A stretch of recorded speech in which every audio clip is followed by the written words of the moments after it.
South फिल्मों में काम कर चुकी एक्ट्रेस, रिटायर्ड जज की बहू, जिसकी मौत शादी के कुछ महीने बाद ही हो गई।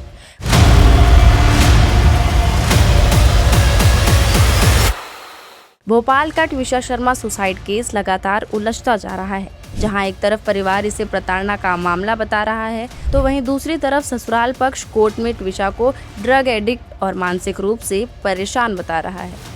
भोपाल के कटारा हिल स्थित बाग मुगलिया एक्सटेंशन में रहने वाली 33 साल की ट्विशा शर्मा ने 11 मई की रात फांसी लगाकर जान दे दी थी। कटारा हिल थाने का एक मामला नवविवाहिता का था, जिसमें जो मृतका थी ट्विशा शर्मा, तो नवविवाहिता मर्ग होने के कारण ये जांच मुझे अग्रसित हुई। इस पर से नवविवाहिता के मृतका उसके परिजनों के कथन, उनके द्वारा प्रस्तुत किए गए डॉक्यूमेंट्री साक्ष्य आदि के आधार पर प्रथम दृष्टया IPC की धारा 80, 85, 3/4 दहेज प्रतिषेध अधिनियम और 3-5 IPC के तहत मामला प्रथम दृष्टया पंजीबद्ध कर लिया गया है। मामला वर्तमान में विचाराधीन है। ट्विशा मूल रूप से नोएडा की रहने वाली थी। उन्होंने मॉडलिंग से करियर शुरू किया, 4 तेलुगु फिल्मों और कई एड फिल्मों में काम किया। बाद में उन्होंने MBA कर दिल्ली की एक कंपनी में नौकरी करने लगी। इसी दौरान एक डेटिंग ऐप पर उनकी मुलाकात भोपाल के वकील समर्थ शर्मा से हुई। दोनों के बीच नज़दीकियां बढ़ी और 12 दिसंबर 2025 को परिवार की सहमति से शादी हो गई। समर्थ जिला कोर्ट में वकालत करते हैं, जबकि उनकी मां गिरिबाला सिंह रिटायर्ड जिला जज है। अब इस मामले में नया मोड़ तब आया जब गिरिबाला सिंह की जमानत याचिका के कुछ हिस्से सामने आए।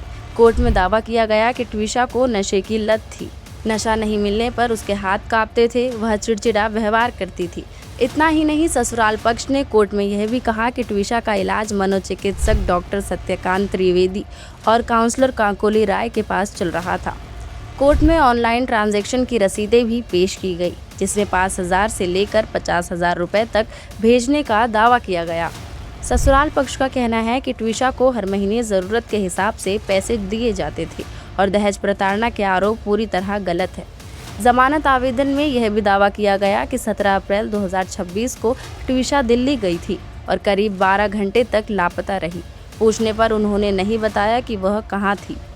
वहीं ससुराल पक्ष ने कोर्ट में यह भी कहा कि ट्विशा प्रेग्नेंट थी, लेकिन बाद में उनका अबॉर्शन हो गया था और प्रेगनेंसी के बाद उनका व्यवहार बिल्कुल बदल गया था। घटना वाले दिन ट्विशा ब्यूटी पार्लर से तैयार होकर घर लौटी थी। तभी उनकी मां का फोन आया। बात करते करते वह छत पर चली गई। कुछ देर बाद कॉल कट गया। रात करीब 10:30 बजे ट्विशा छत पर पाइप से प्लास्टिक की रस्सी के सहारे लटकी मिली, जिसके बाद पति समर्थ शर्मा उन्हें रिश्तेदारों की मदद से एम्स लेकर पहुंचे। लेकिन ट्विशा के परिवार का आरोप है कि वह लंबे समय से परेशान थी और मामले में निष्पक्ष जांच नहीं हो रही। परिवार दिल्ली एम्स में दोबारा पोस्टमार्टम और मध्य प्रदेश के बाहर की एजेंसी से जांच की मांग कर रहा है।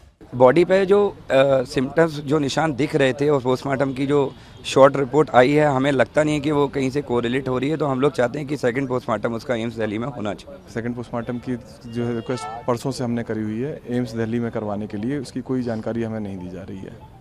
11 मई को आत्महत्या, 12 मई को पोस्टमार्टम, 13 मई को पुलिस कमिश्नर ऑफिस में हंगामा। उसी रात सास गिरिबाला सिंह और पति समर्थ शर्मा पर FIR।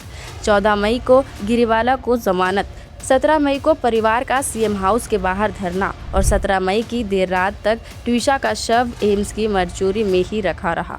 अब इस पूरे मामले की जांच के लिए ACP मिसरोद रजनीश कश्यप के नेतृत्व में SIT बनाई गई है, जिसमें 6 सदस्य और महिला पुलिसकर्मी भी शामिल है। वहीं ट्विशा का पति समर्थ शर्मा अभी भी फरार बताया जा रहा है। इस मामले में अभी DCP जोन 2 महोदय द्वारा 10,000 के नाम घोषित किया गया है। साथ ही साथ आरोपी जो समर्थ सिंह है उसको पकड़ने के लिए हमारी कई टीमें लगी हुई हैं और जो भागने की आशंका के तहत उसमें पासपोर्ट कार्यालय को भी पत्राचार किया गया है, ताकि उसमें वैधानिक कार्रवाई की जाए। कितनी टीमें लगी गिरफ्तार करने में? क्या अभी हमारी 6 से ज़्यादा टीम इसमें लगी हुई है और इनकी संख्या को और बढ़ाया जाएगा। अब इस मामले में सबसे बड़ा सवाल ये है कि आखिर ट्विशा शर्मा की मौत के पीछे सच्चाई क्या है? आत्महत्या, मानसिक दबाव या फिर किसी और राज की कहानी? लगातार जुड़े रहने के लिए आयुक्त को सब्सक्राइब जरूर करें।